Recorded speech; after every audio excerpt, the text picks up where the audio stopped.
This is the most insane construction job I've ever seen. A tunnel under a city filled with cars and water? Every day is a battle.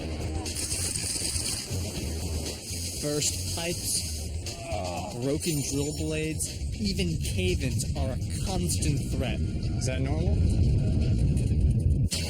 These working conditions are brutal. This is my kind of place.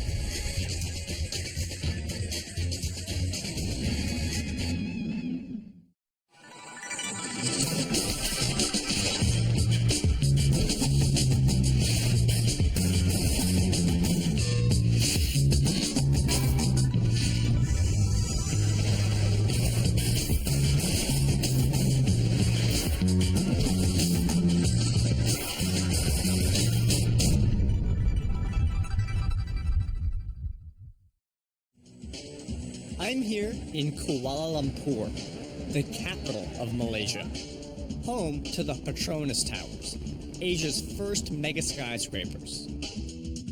These two towers put KL on the map, and now the city's about to make construction history again. But this time, instead of going tall, they're going deep.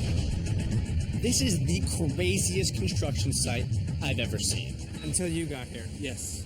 Yes. Meet Gus Claros, one of the world's top tunnel builders.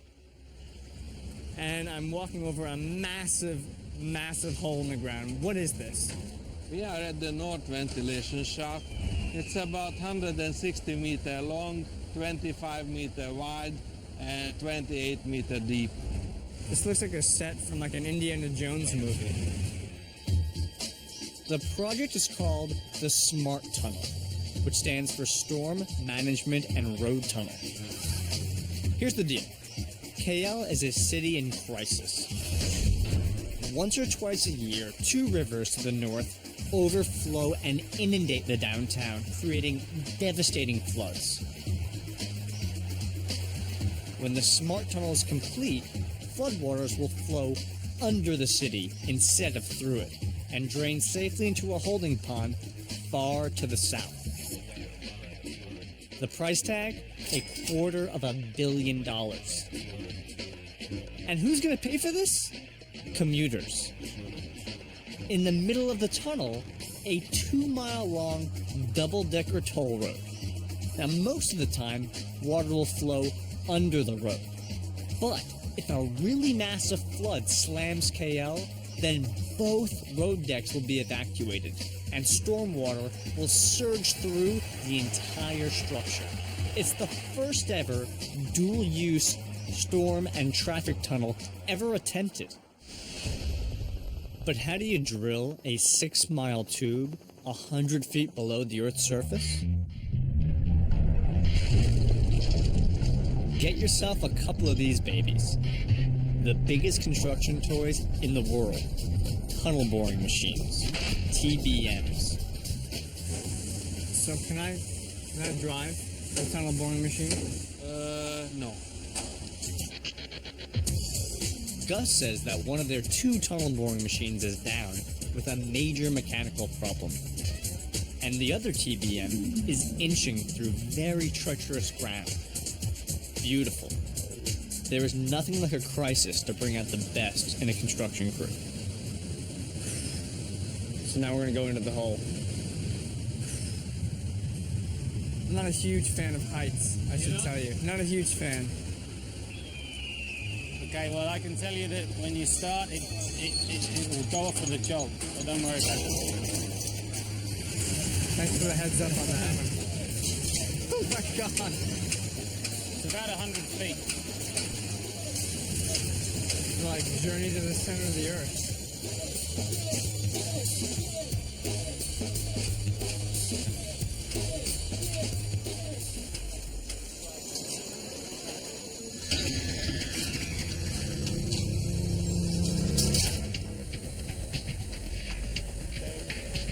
The ground above is dangerously unstable.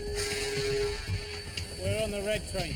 One mistake, or even just a little bad luck, and they could open a huge sinkhole right in the middle of the city. It is so much more intense being down here than it is being up here. This is it? This is the... This is where the controls is. So this is the logo operator. How you doing? I'm Danny.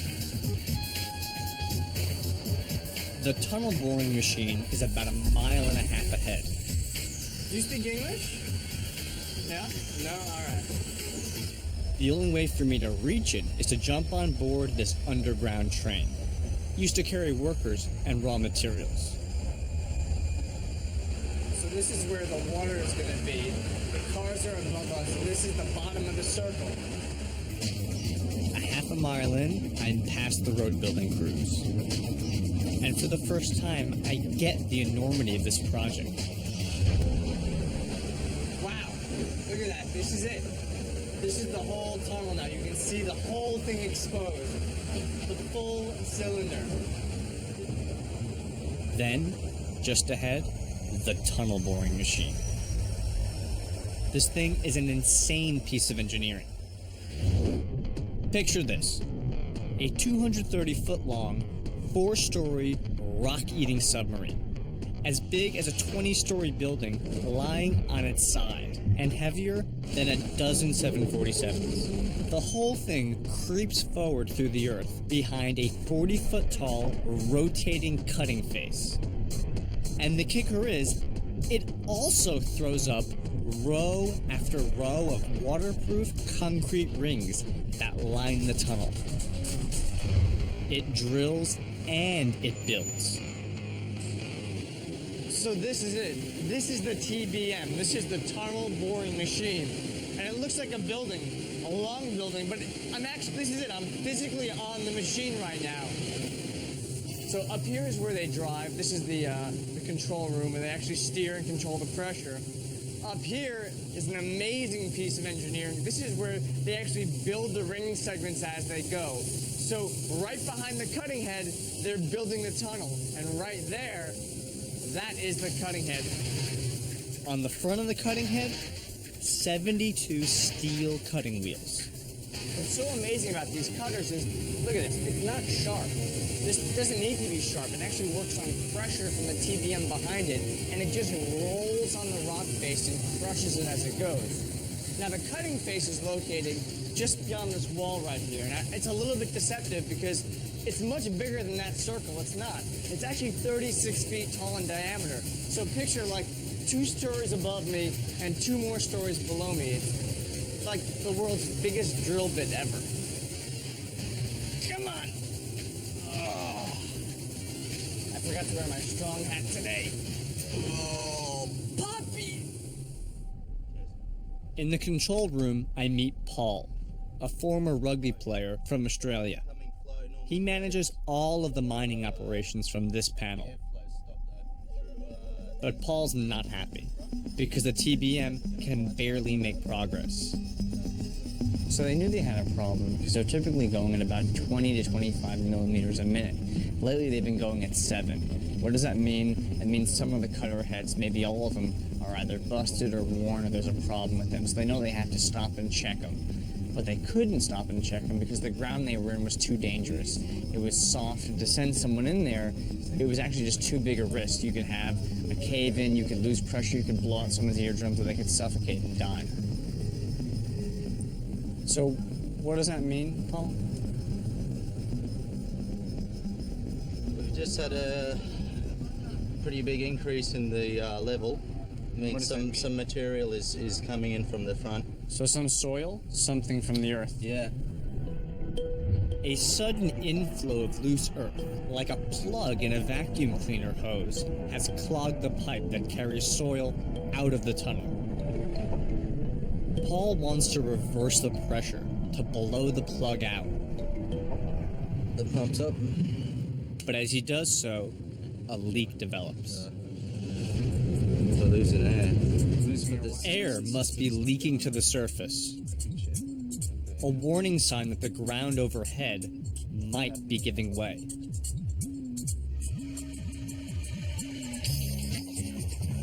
What's worse is that the tunnel runs directly below a major highway.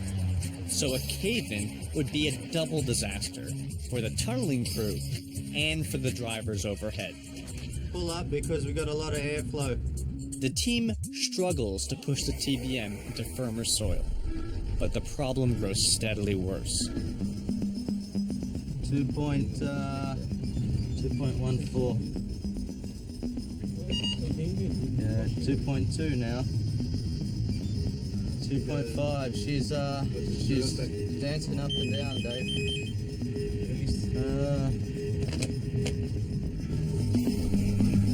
It takes Paul 3 painstaking hours to inch the TBM forward less than 2 feet. Then, disaster. Dave, are you there?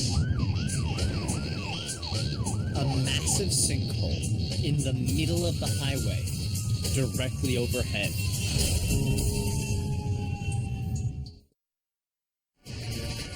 We were 100 feet underground, digging Malaysia's biggest tunnel when the ground gave way overhead. This is a major crisis. All right, there is a big problem right now. The worst thing that could happen, a sinkhole. The TBM machine, when it was drilling, it got into some soft ground and created a cave-in. The traffic is stopped on the highway, and there is a hole in the ground.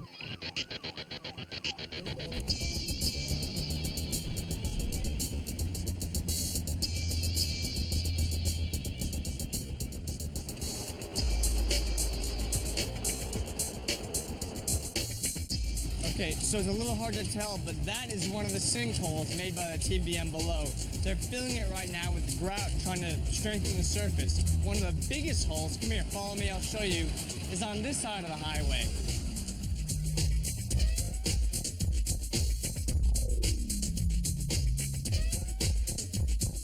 And most of the damage happened right out here. If you have a look over here, you can see it's like an earthquake happened. It's like the ground has just been sheared off itself. Look at this, just a sheer cut in the ground right here. That's just the edge of what happened. Look at the side of that highway. The railing has just been ripped down, all that concrete destroyed. But in the center of the sinkhole, look at this. I should be standing on level ground right here. All of this ground has been depressed by this sinkhole. Right below me, 100 feet, is where the boring machine is right now.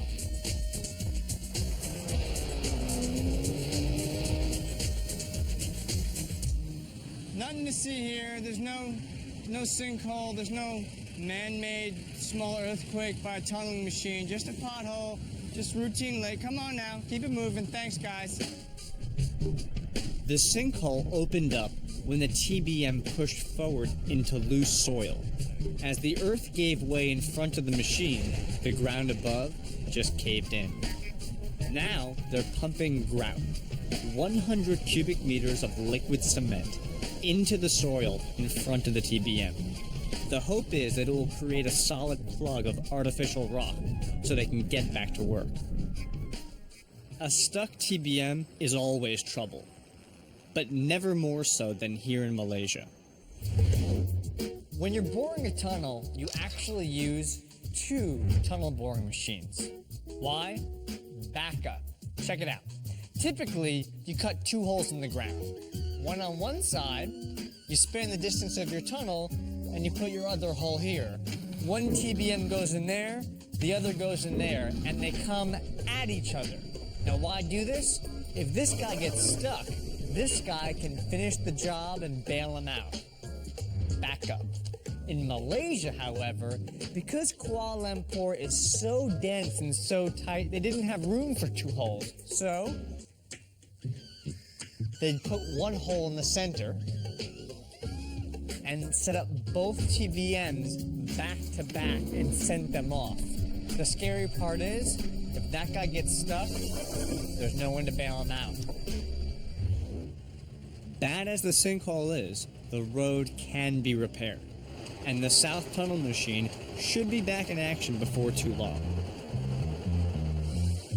But things are much worse in the North Tunnel, where the other TBM hasn't made an inch of progress in over a week. Robert hails from Germany and runs the North Tunnel crew.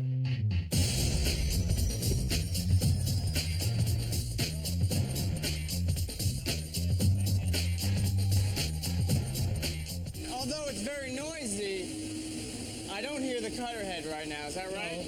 No. We have a breakdown in the moment, and we are repairing one of the most important parts of the machine, the stone crusher. Therefore, the TBM is now stopping for more than 1 week already. The stone crusher is kind of like the jaws of life. But instead of saving people, it crushes rocks and makes them small enough to fit into the pipe that carries debris out of the tunnel. Sadly, it is not conveniently located. About 2 tons in weight. Rob, show me where the broken piece is. The piece is here. This is just behind the cutter head. So if that's the size of a person, Yeah. that is really tight in there. To reach the rock crusher, we have to climb to the top of the TBM. Oh, yeah, it's a little bit tight here. The front of the machine is usually under pressure. The only way in is through an airlock. So we're going into the airlock here. So this is the airlock. This is the airlock. It's a 2-chamber airlock. Where do I pull the thing down where I can look and see the people on the surface? No. The first chamber is just for safety. If someone collapses inside the airlock, that we can get him out. But after a while, the people get accustomed to this work. So you have to make some decompression. Same as diving. Do people ever just go crazy in here? Some people go crazy. Sitting in this tiny airlock with Robert is unsettling. But it's nothing compared to the filthy hot pit he takes me to next.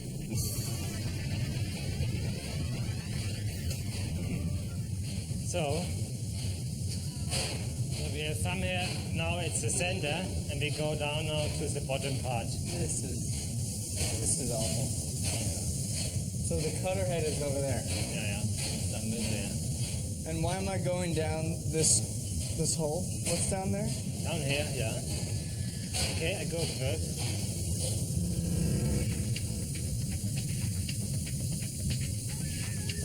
So we are now at the bottom of the TBM. We are just beside the stone crusher. We're going one last step down to the stone crusher where we are doing our repair work. We have to crawl over these pipes here. Yeah.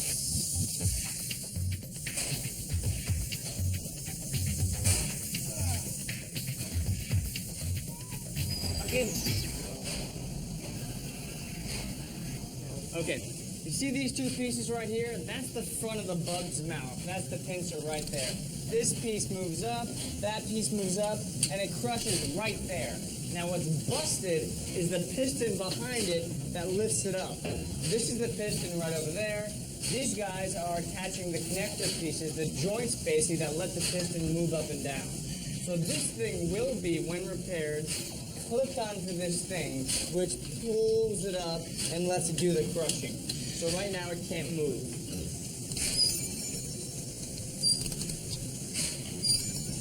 Did they draw straws for who had to go down there? No. Was he bad this week? No. They are our best guys. Without this work, we cannot get the machine working.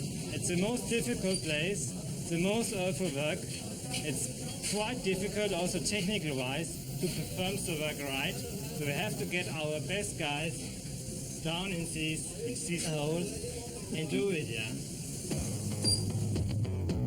It'll be days before these guys get out of this nightmare. I would love to stick around and help, but there's just not enough room. This project just keeps getting more and more intense. Sinkholes to the south, claustrophobic pits to the north, and above, exploding rock 30 feet away from the highway. And me with my finger on the button.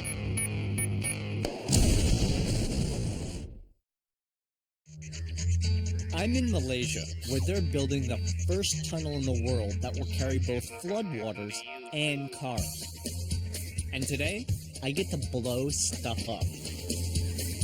road construction crews are already building the double-decker road inside the tunnel. And they're also excavating the on and off ramps outside. It's a dangerous job, right in the middle of a crowded city. This is the South Junction box. Now, what is that? The highway is there. The tunnel is 100 feet down there. So how do they get cars from the highway into the tunnel? With dynamite. Lots of it. If I play my cards right, I'm gonna blow some stuff up today. The highway is less than 30 feet away from the pit. Any miscalculation could send solid rock raining down on cars and pedestrians. Little rock climbing? Yeah. Guess they haven't built the stairs yet. All right, Manny, I'm Danny. Yeah, I'm Manny. How are you? I'm okay, fine. You are the detonation expert. Yeah, not actually. So we are doing some blasting here. We are doing a control blasting. Control blasting. Yeah. That's different from crazy blasting. Yes. Different. It's a body blasting. It's a different. In city we are doing our control blasting. Because we're in a city, you can't just blow things up. Yeah, cannot fly the rock. Can't fly the rock. Figuring out how much explosive to use to blow stuff up is not always easy to do, Limestone. and Mani has got the scars to prove it. Yeah. I got one finger. Wow. Mani's goal this morning is to set off a controlled blast to loosen the rock below our feet. The night before, driller teams came in and poked about 80 holes into the ground, into which we're going to place about 1,000 pounds of dynamite. This one is amolite. This is the a dynamite. This is what you stick the thing in. Yeah, stick a thing. Then we put inside the hole. Okay. Okay.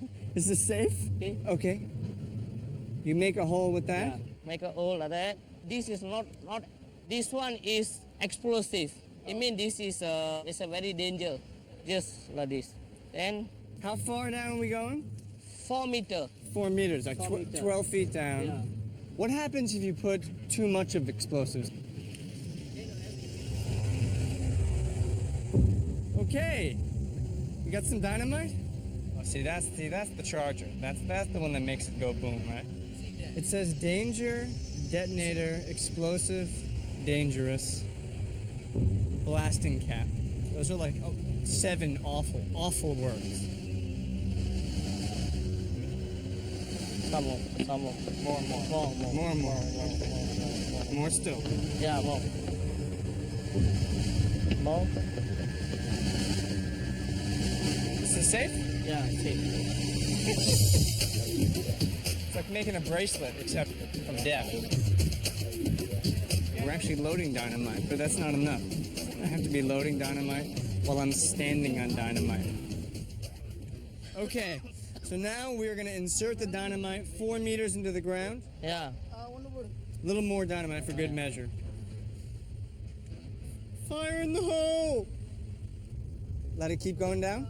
Yeah. All the way down. Yes, all the way down. Okay, all the way All the down. way down. I'm just trying to let it down easy, Yeah. you know. It is dynamite. Dynamite. Yeah, this guy knows. This is okay. Now we're gonna tamp it down some more. Okay. Mani assures me that the dynamite has been safely inert. Until now. They wire up the holes in rows. The first row will fire first, then the next row, and then the next row, and so on. The cool thing about these different delay times is that they allow Mani to sculpt his blast. Instead of one big boom, it'll move like a wave through the stone, which will reduce the vibration felt in the city. This is okay. Okay. Get it in there. We take with us over there. Yeah. And we just Like. So this is the last piece. Yeah, last piece. We're going to This is connect. the electric detonator. Yeah. Put a tape here. Tape there. Finally, the blasters cover the entire area. First, with heavy truck tires to absorb the shock, and then with massive steel plates to keep from flying the rocks. as Monty puts it. A siren warns everyone to take cover. Okay, the chargers are set. We're about 30 feet from the pit. We're gonna blow the thing up right now. Monty, you ready to set it up? Yeah. Let's do it. So this is the detonator. So the wires are connected. Yeah, The- wire is connected. The charge is live right now. This is the key. This is the key. So the key is inserted. All right, all you have to do is hit fire and blow it up. Yeah.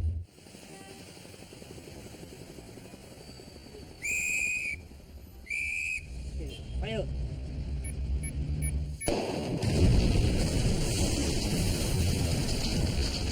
Okay, it took a whole day to prepare for that one blast. So let's savor it.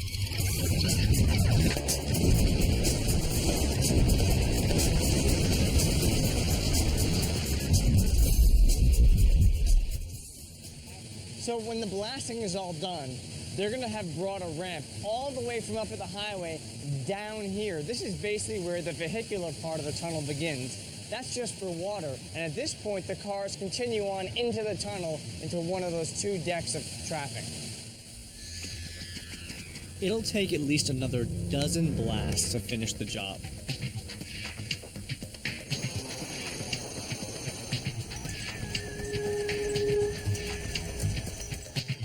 The South Tunnel, though, is back in action. New cutting heads, firmer ground, their earlier problems are behind them. Now, Dick Potts and his crew are chomping at the bit to make up for lost time. But as soon as they arrive, another setback. There's a slurry leak, and that is not good.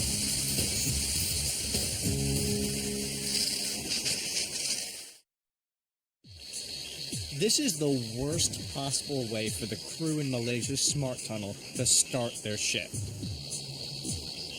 Slurry gushes from a burst pipe, and somebody's got to fix it fast.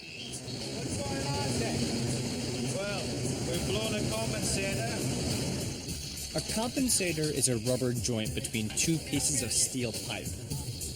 It may look like just one isolated part, but it is a crucial link.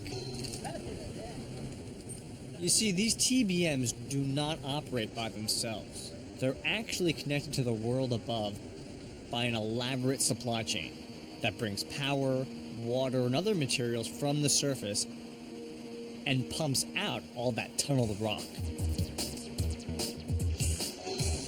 The fattest pipes on the machine are slurry pipes. Slurry is a mixture of water and bentonite, a mineral lubricant. So this kind of milky, sandy, slurry stuff, this is what's in that tube. This is the bentonite slurry. That's why now it's leaking all over the floor. I mean, it's a dirty place, but it shouldn't be this dirty. And this is what allows them to drill in soft soil conditions. They blow this stuff in front of the drill head, and it creates a pressure so they can actually push against it regardless of how soft or how problematic the surface they're drilling against is. The geology under Kuala Lumpur is called karstic limestone. It's like Swiss cheese, a tunneler's worst nightmare. It's full of caves and loose soil. If the TBM pushes suddenly into an unstable area, the entire machine can be swamped by an underground landslide. Okay, fellas. Quick.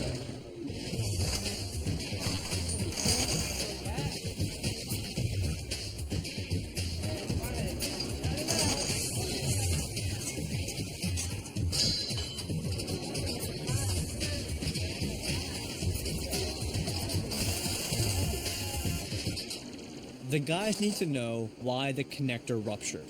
They suspect it was because of a pressure buildup somewhere in the supply chain. So I'm headed to the slurry plant, where the crew is frantically checking for problems.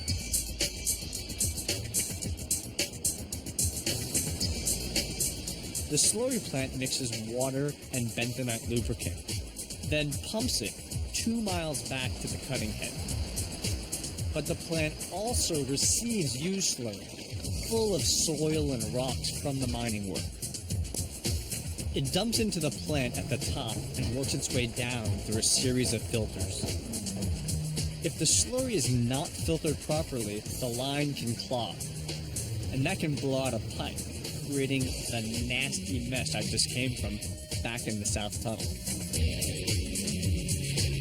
Right now, the plant is idle, because engineers are concerned that somewhere in here, a broken filter may be letting pieces of rock into the mix. Until they know that the slurry is clean, this tunnel is going nowhere. I'm in one of 4 filtering machines in the slurry plant, and right now we're going to hop in and check the filters to make sure that no pieces like this are getting through to the boring machine. Right now, all work is stopped, so we have to check it quite quickly to make sure they can get back to work as soon as possible.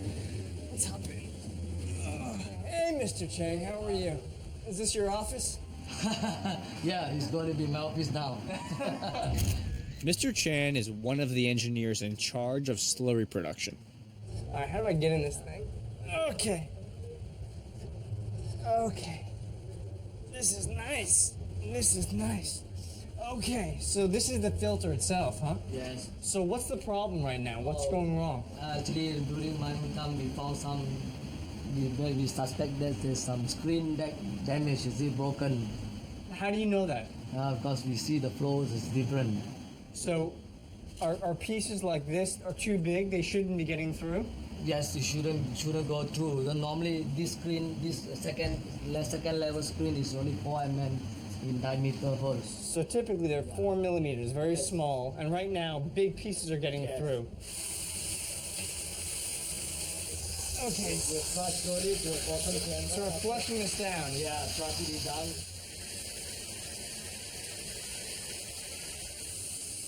So Mr. Chang is finishing up the work right now. We've blown out all of the small fine pieces. We're left with just the problem area.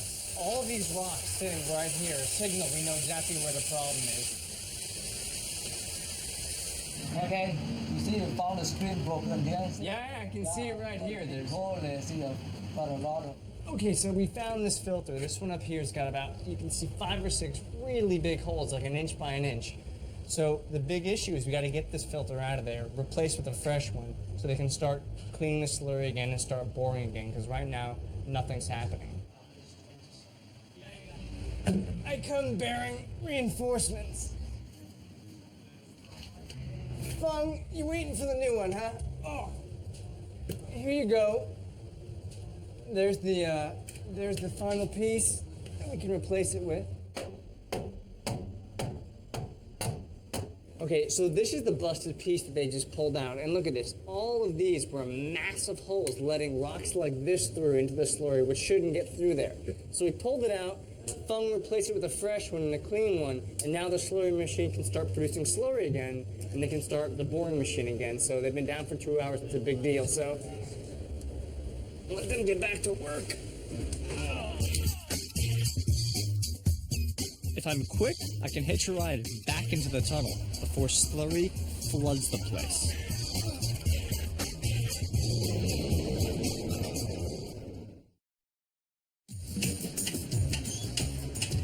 Back in Malaysia's Smart Tunnel, the day is half shot, and the guys in the TBM are still battling the slurry leak. Finally, the replacement arrives. There it is.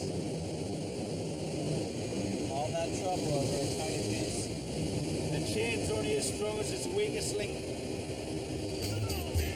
Okay, let's get this thing so you guys get back to work.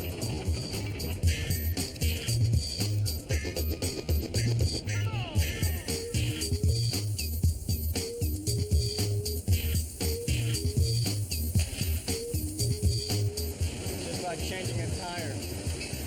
Old goes out, new comes in, get back to work.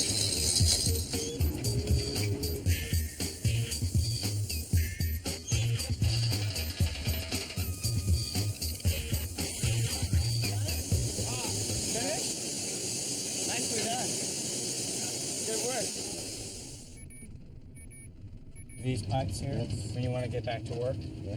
So you can get it all. Ralph, the driver on this shift, is ready to test the slurry system. Okay, It's okay now. so that green light is from the slurry plant From the slurry saying Everything is okay. everything's okay? I can start. Yeah. So we can start the motor? Yeah. How do I do it? I give you slurry. Hey!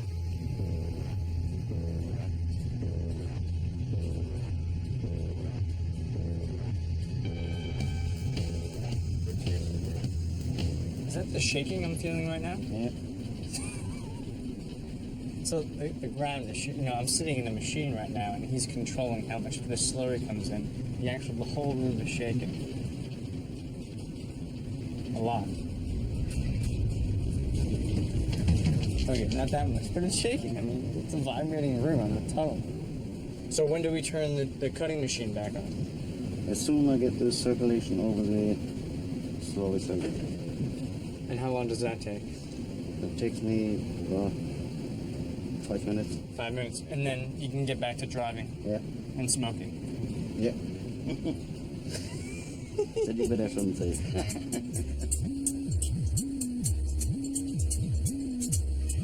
The TBM is mining again, and that means that finally the guys can resume building the tunnel wall. Check it out. This place isn't some low-rent dirt hole. It's actually lined with high-strength concrete. Thousands of 5-foot-wide rings. This is the sickest part of this project. The TBM drills and builds at the same time. All day long, trains loaded with concrete segments arrive at the TBM. They're lifted into place by the TBM's vacuum erector. Sounds like something your spam filter's supposed to catch. I'm in luck. The South Tunnelers are just about to build a new ring using the most ridiculous remote control robot I've ever seen. It's a vacuum erector. This is the control panel. Radio control, yeah? So it's wireless, this thing. It's wireless, yeah. Can I rotate it? You can, yes. So I press it down to engage it, Correct. and I pull it gently towards me, That's correct. It'll rotate this way. and it goes very slowly. If I go a little farther, It'll go faster.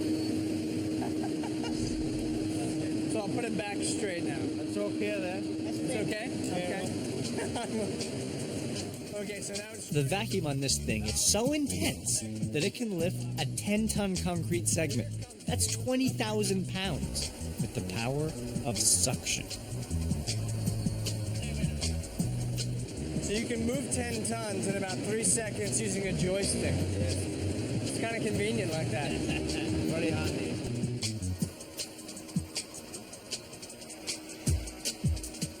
The erector can rotate 360 degrees to place a segment anywhere, even overhead.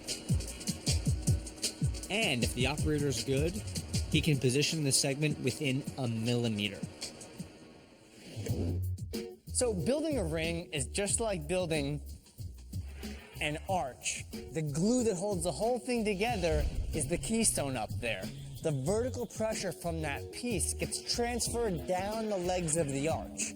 In Malaysia, things are a little bit different. Here we're talking about a full circle comprised of 8 segments and 1 keystone, assembled very simply.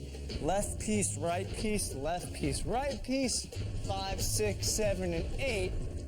And once they get that keystone up there, the thing is ready and can take pressure.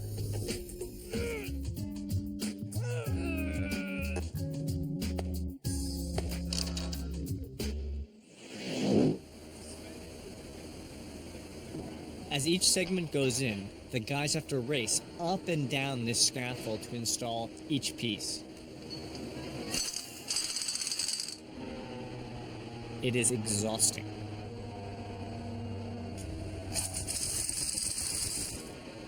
When it's securely held, and we're happy that it's not going to go anywhere, we release the vacuum, take off the erector. Get the next one? Get the next one. One by one. Yeah. So how long does it take to put the entire ring on? Half an hour. Half an hour?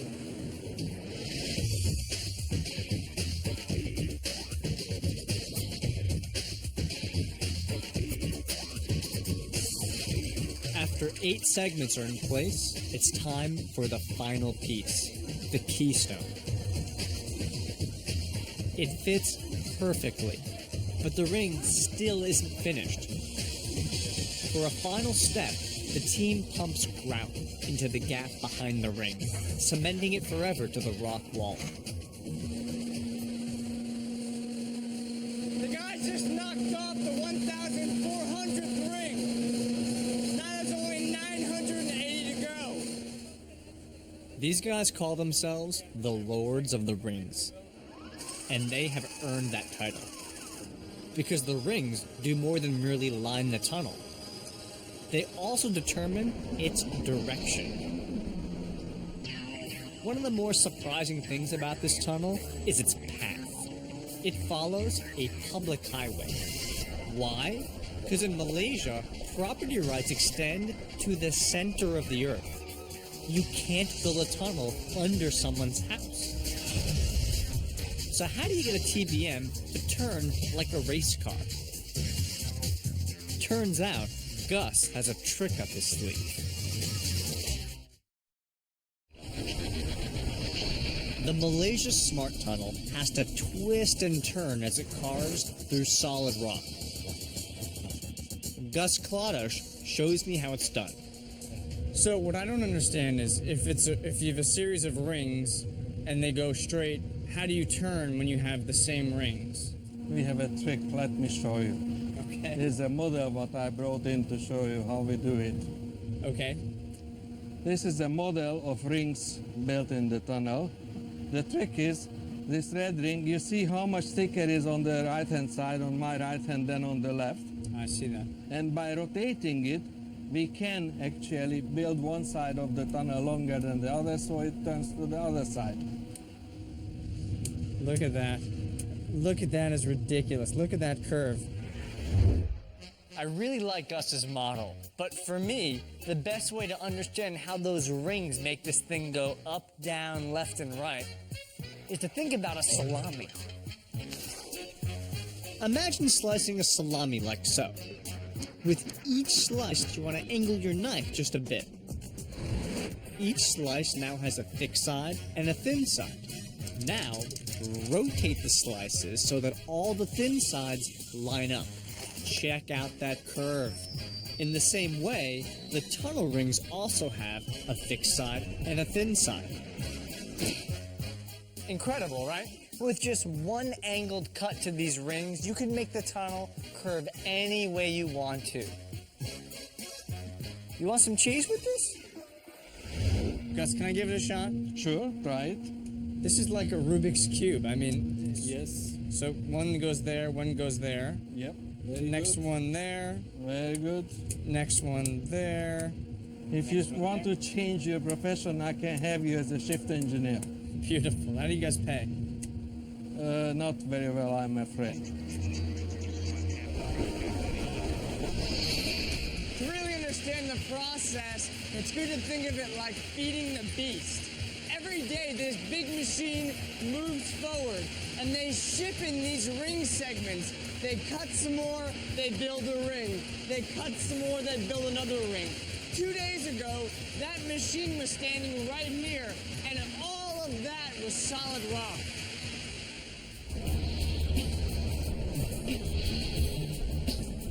When it's all said and done, there'll be more than 5,000 rings.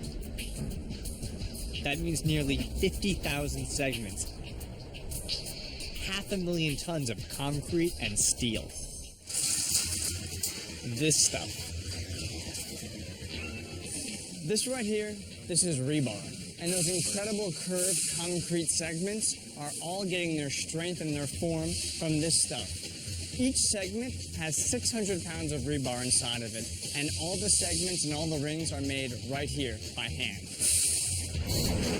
This is Eastern Pretech, one of 2 factories given the job to build thousands of ring segments. I'm up for a little bending and shaping. Somehow we have to get from this to this. So this one we're doing 1 meter lengths. Yep. How do you cut rebar? This has been pulled through into the bar machine. You can cut 4 at a time? Yep. Then he clips off the clamp. Yeah, how much force is coming down on this thing? It's about 2 tons. 2 tons of force. Okay, I'm gonna do it, okay? Oh, sure, right. Pulling it out? Yep. That's how. Pull it out. Pull it out. Pull it out. Oh! So it shuts. That's it. That is amazing.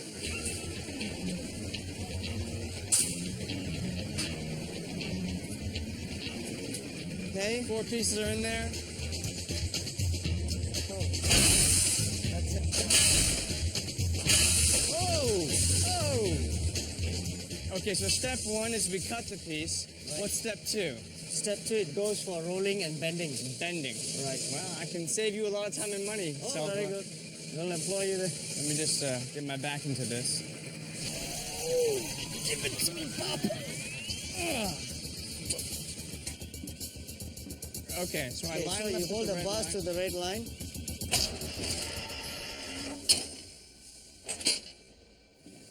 I screwed it up, didn't I? Sudah lebih masuk. You can tell me, guys. It's not gonna hurt my No, the feelings. thing is, it was been stepped too much down. I screwed up. We got 4 pieces in. Yep. Oh my! So this forms the. Workers assemble the rebar cage for each segment, one piece at a time. So this acts as the skeleton, first skeleton. I see. This is the skeleton of each piece. Okay, so what they're basically doing is just laying out the rebar, getting it into the frame, and they're gonna weld these joints together. Yep. They first do the preliminary tying to hold the bars in position. All right, here we go.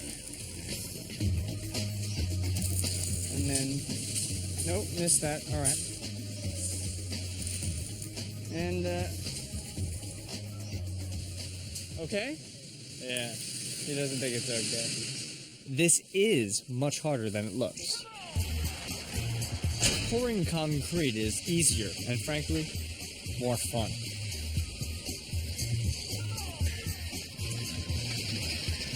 Hey!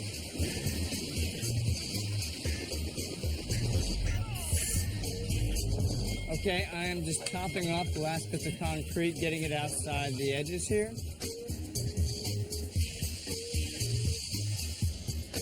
After drying for 24 hours, a vacuum lifter, just like the one inside the TBM, hoists the final piece and sets it aside.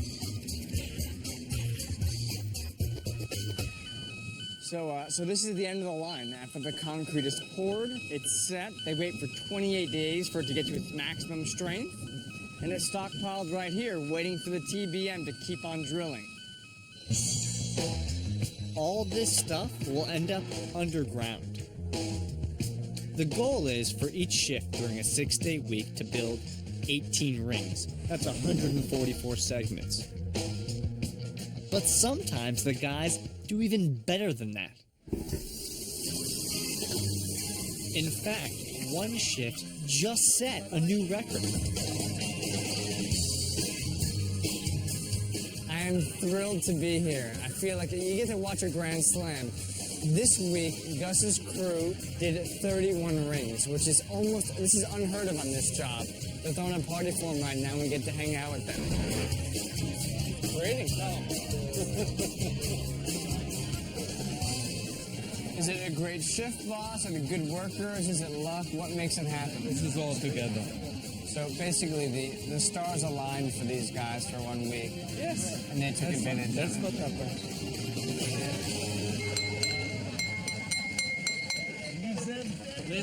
Listen, speech is coming. So, as we all know why we are here, in the last shift pattern you built 31 rings, and this is a record. And I congratulate you, and I would like to express the gratitude of the management. It's really an achievement, and I'm very proud of you. Thank you.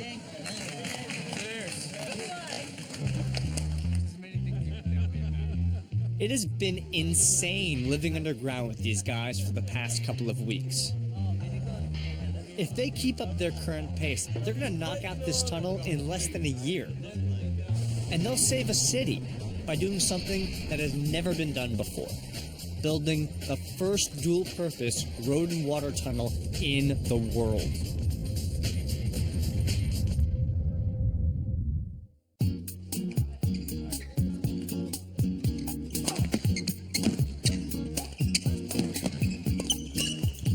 Cool, I'm Danny. Yeah. Good luck, man. Good luck. Be careful.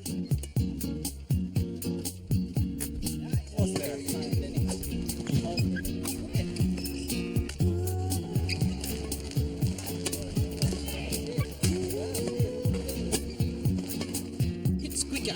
Yes, that's it.